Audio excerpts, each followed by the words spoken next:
All right, good afternoon, Seattle. My name is Tiffany Brinkley, and we're back for another segment of 15-Minute Financial. I'm a financial professional and financial literacy educator here in the Seattle area. And due to this COVID-19 event, of course, many of us are stuck at home with the kids, and we're not really able to get out and take care of the things that we need to.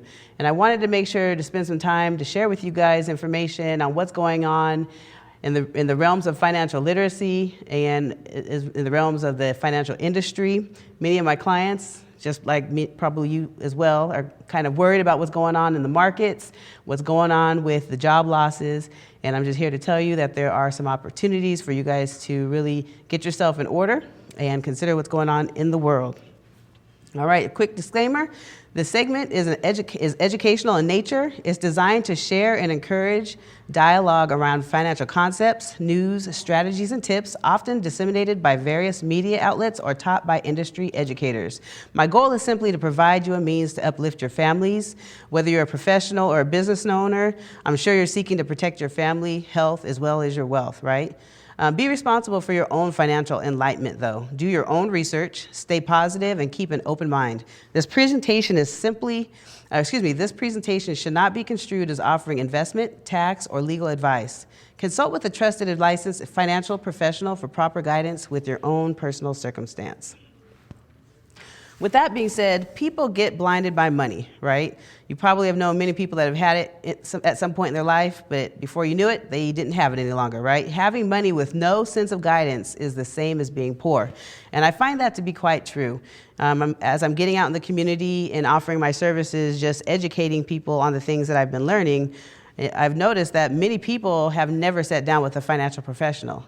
Although when you ask them about where they're going, they oftentimes think they know where they're going, but then when you start looking at the numbers, you realize that they obviously had no plan. They had nobody to help them realize what they truly needed to be thinking about in order to move forward, right?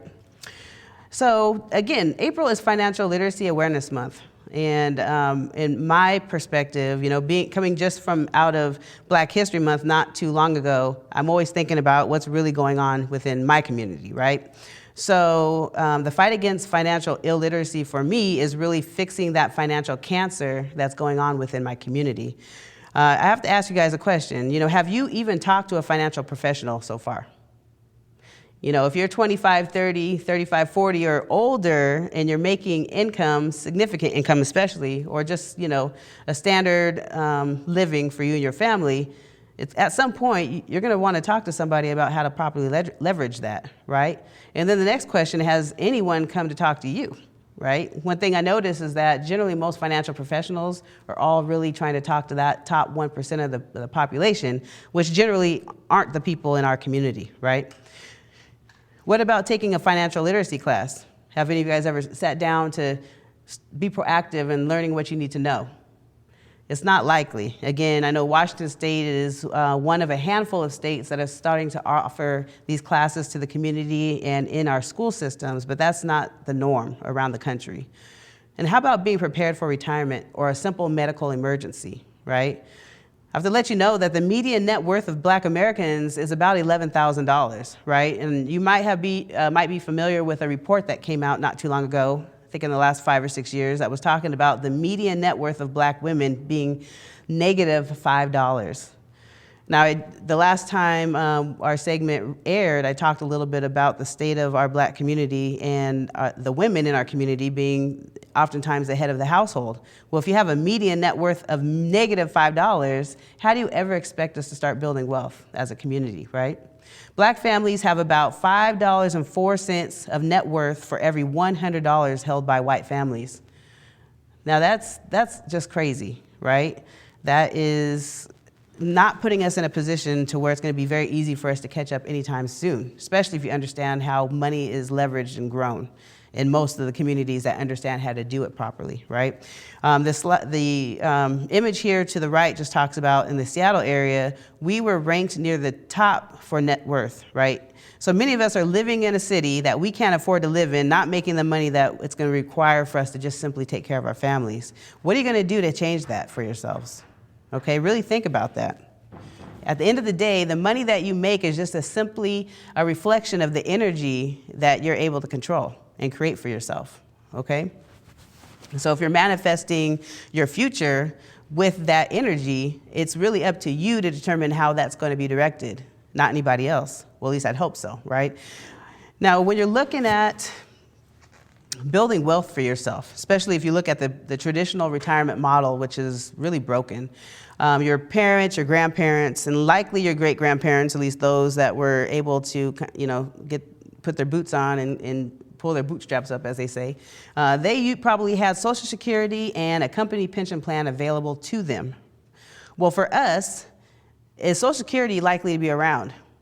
Have you spent any time really doing any research on the Social Security website to find out what the solvency of that plan looks like? What about your company pension plans? How guaranteed are those really? And I tell you, if you're a state worker, government worker, it's really not looking good. But I can already tell you for companies around the country, company pension plans have been either discontinued all the way, knocked in half. Can you imagine going into retirement thinking that your company offered you, $5,000 a month until the day you die, and then you get a letter out of nowhere saying, sorry, this plan is no longer solvent. It's going to be cut down to $1,000. Well, that's happened to many people in some local companies that you guys would be surprised of, right? So I'm not going to start naming names, but definitely do your research on what Social Security plans look like and what company pension plans look like and how that's going to affect your retirement potentially. So all that leaves for most of us is your personal savings. And you have to ask yourself, well, really how much do you need to be putting away in order to have an effective retirement? There is a really, really high cost in waiting. And I'll tell you, I sit down and talk to a lot of people, and sometimes people will be like, oh, you know what, I need to think about this for a while. And I'm thinking to myself, you don't realize that there's an opportunity cost in just sitting around twiddling your thumbs when it comes to your money. If you went to college or you came out in your mid-20s making a decent income, whether it was through business of your own, college, or you just got lucky with a decent paying job, if you expect to have $1 million by the time you retire at 65, which is 40 years later, right? You need to be putting away at least $650 every month just to make sure you get to $1 million. But please do the calculation now. If your family lives until their 80s or 90s or older, you're going to be having a retirement that can span 30, 40, or even 50 years. How likely are you to make $1 million last that long? Okay? Do the calculation. And if you haven't even started now, the numbers over to the right should scare you, because that's what you have to put away just to catch up. Now, what about the power of time? I don't want to scare any of you guys into thinking, well, it's too late for me. That's not the point. The point is to leverage the time that you have right now.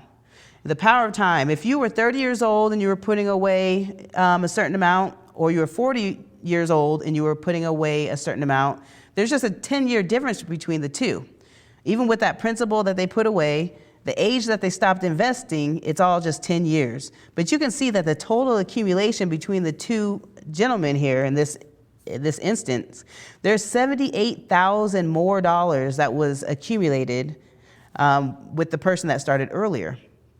Okay, so for those of you guys that might be listening to this program and you have children, you may not be ready for your retirement quite yet, but you have children that are just coming out of college. Talk to them. Show them what they need to be doing and able to get themselves at least a few steps ahead of where you started. Because again, most of us are starting a few steps ahead of where our parents and where our grandparents started, or at least hopefully you are, right? And then again, the impact of losses. I mentioned earlier about the market. Most of you guys don't really understand how the market works. Nobody has a crystal ball. Nobody knew exactly when it was going to crash. But if you were paying attention, most financial professionals, myself included, have been preparing our clients for years to protect their assets. So the impact of losses can be tremendous. A lot of people think, well, hey, the market went down. I'm in it for the long haul. I'm just going to hold on. But you don't understand. When you lose simply 50% of the value of your accounts in the market, it takes 100% gain in order just for that loss to fully recover. Okay, so it's a significant move in energy, right? Just to recover the energy that was lost. So if you look at it in that way, hopefully you'll understand. So again, April is Financial Literacy Awareness Month. What you don't know will hurt you. okay? Most of us don't have the professionals in our circles that would help get the information to us that we can use to leverage and move us further ahead, right? Why you should keep your mind open to financial literacy classes offered throughout the year and especially this month. Well, for one, you guys are all at home right now, right? What else are you going to do? But definitely it's a way to enhance your own financial literacy. I'll tell you, I have a master's degree in business. It was very expensive for me to go to college. And at some point, I need to pass this information off. Most likely my children, but through venues like this, I'm able to share information that may have cost me money, and I'm sharing it with you guys complimentary, free, just because I want to see other people be able to utilize this information and make create better opportunities for themselves. You definitely want to stay up to date with the most relevant financial strategies, okay? Some of you guys may have sat down with a financial professional 20 or 30 years ago, set up your plan, and never sat down with that person again, or maybe only tag up with them every year to 5 years. Well, I'll tell you that many of the financial strategies that some of my older clients have, we've been able to do upgrades for them. So I'll let you know that the financial industry is just like technology. Over time, things will change, better opportunities will come about, and more people will be able to take advantages of the strategies that have been available for generations, right? So keep your eyes open to what's available to you.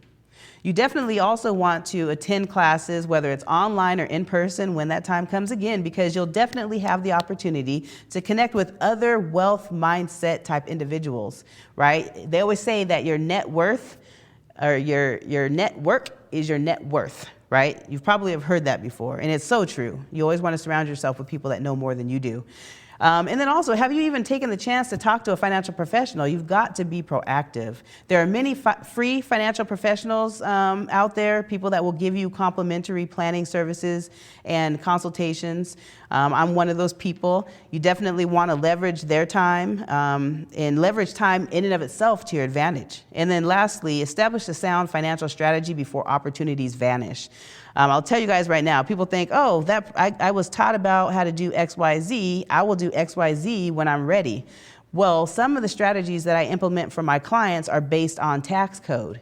At any given time, the government can come in and say, you know what? We don't want a group of people or anybody to take advantage of this particular tax code anymore. So guess what we're going to do? We're going to change the tax code.